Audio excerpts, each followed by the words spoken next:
Bab keempat. Om, tolong jemput aku ya. Suara Larissa terdengar serak, seperti sedang menangis. Kamu kenapa, Sa? Tanyaku. Om jemput aja. Aku tunggu di gudang belakang sekolah. Aku takut. Pintanya lalu menutup telepon. Dia kenapa? Sedang apa jam segini di gudang belakang sekolah? Ini sudah hampir jam 9 malam. Jetty sejak tadi Larissa belum pulang sekolah. Astaga. Aku segera membereskan barang-barangku. Aku harus segera menjemput Larissa. Dia terdengar tampak ketakutan dengan suaranya yang bergetar. Kamu mau kemana, Jas? Tanya Vera heran karena melihatku sedikit berlari keluar dari ruanganku. Aku buru-buru, Ver. Aku balik duluan ya. Jawabku, dengan langsung pergi tanpa menjawab apapun lagi. Aku harus segera menjemput Larissa. Aku memacu mobilku dengan cepat. Khawatir jika sesuatu yang buruk terjadi pada Larissa. Sungguh ini tak wajar. Karena bukan lagi jam sekolah, ini sudah waktunya untuk tidur. Tapi Larissa masih berada di sekolah. Tak lama kemudian, aku telah sampai di depan gedung sekolah tempat Larissa belajar. Sangat sepi. Tak ada siapapun di sana. Apa benar Larissa ada di dalam? Aku ragu. Jangan-jangan dia hanya mengerjaiku saja. Tapi, aku ingin menghabiskan rasa penasaranku. Aku berlari ke arah belakang sekolah, di mana gudang yang Larissa sebutkan ada di sana. Gelap sekali, tak dapat melihat apapun. Aku meraih ponselku dan menyalakan senter untuk melihat sekitar gudang itu. Tak ada apapun di sana. Sa, kamu di mana? Tanyaku sedikit berteriak. Om, aku di dalam, Om. Tolong.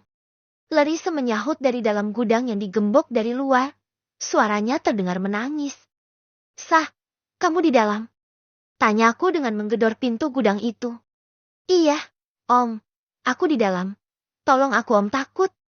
Teriak Larissa ketakutan. Aku tak bisa membuka gembok yang berukuran besar itu. Segera saja aku mencari-cari sesuatu yang bisa dipakai untuk membuka gemboknya. Mataku tertuju pada sebuah bongkahan batu besar teronggom di tanah.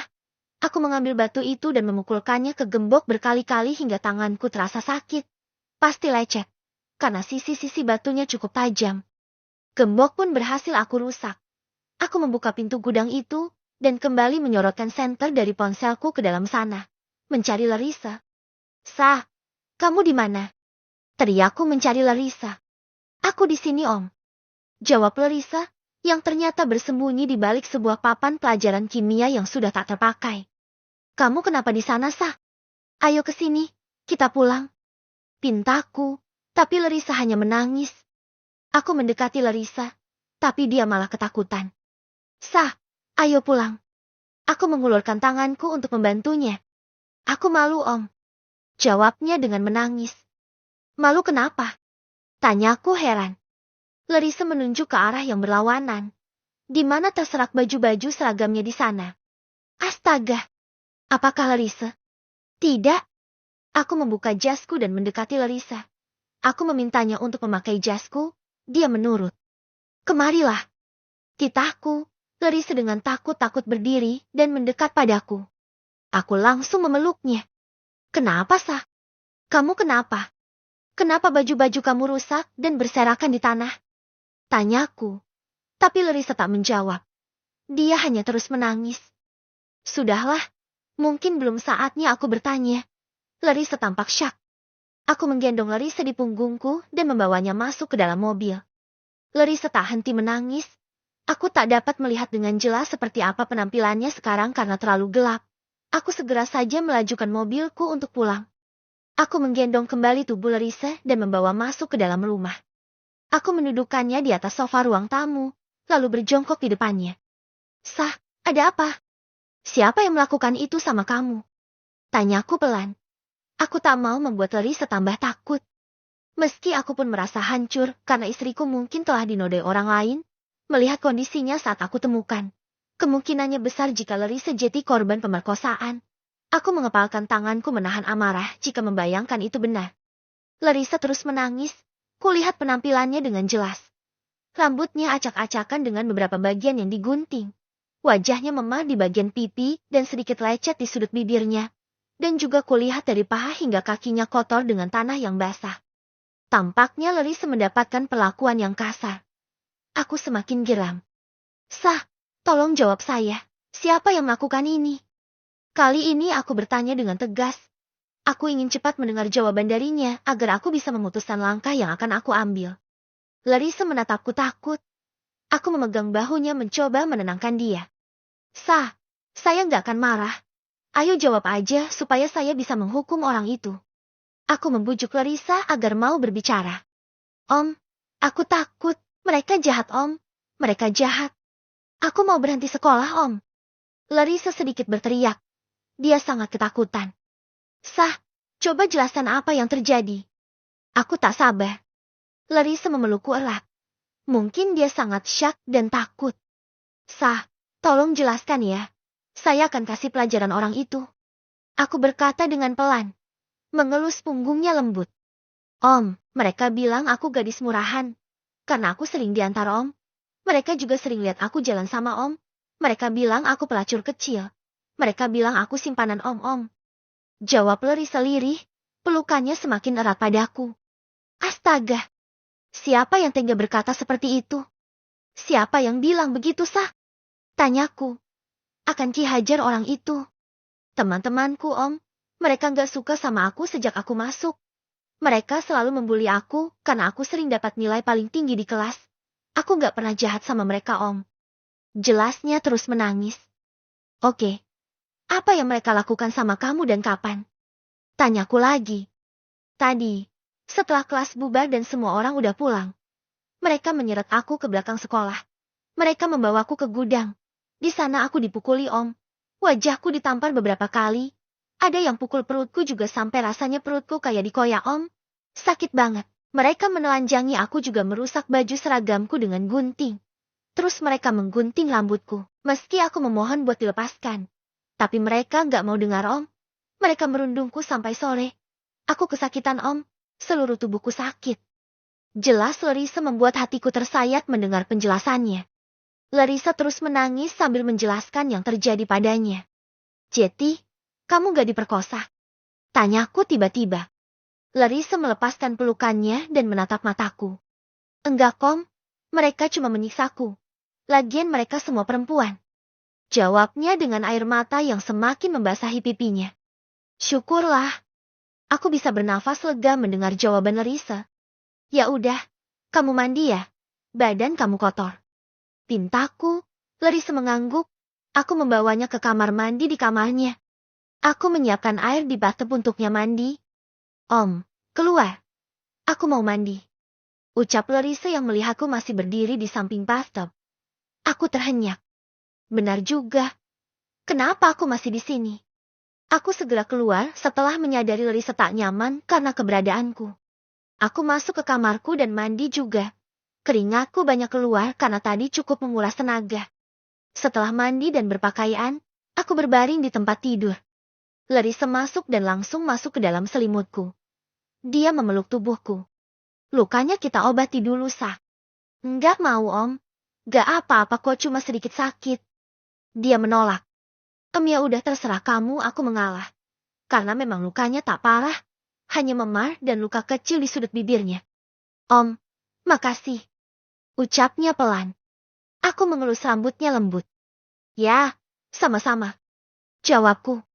Tampaknya tak ada rasa canggung lagi dalam diri Larissa terhadapku. Dia sering memelukku sekarang. Dia bahkan tak sungkan mencium pipiku saat aku mengantarkannya ke sekolah. Tak jarang juga aku merasa sepi saat Larissa tak tidur di kamarku. Apakah aku jatuh cinta pada bocah SMA ini? Gadis yang kuanggap sebagai anak kecil ini tampaknya berhasil mencuri hatiku. Yang aku rasakan terhadapnya memang berbeda. Tak seperti saat aku menikahinya. Rambut kamu besok kita potong ya. Jelek banget. Ledekku. Larissa mendongak menatapku. Ya, Om. Jawabnya. Setelah itu, kita ke sekolah. Kita adukan pembuli kamu biar dihukum. Aku gak mau ikut, Om. Aku takut. Takut apa? Kan sama saya. Pokoknya gak mau ikut. Larissa tetap menolak. Ya udah. Siapa aja tadi yang bully kamu? Aku ingin tahu nama-nama anak yang membuli Larissa. Stefani, Farhana, Delisa sama Marina. Jawabnya. Oke, waktunya tidur. Aku menarik selimut agar menutupi tubuh kami.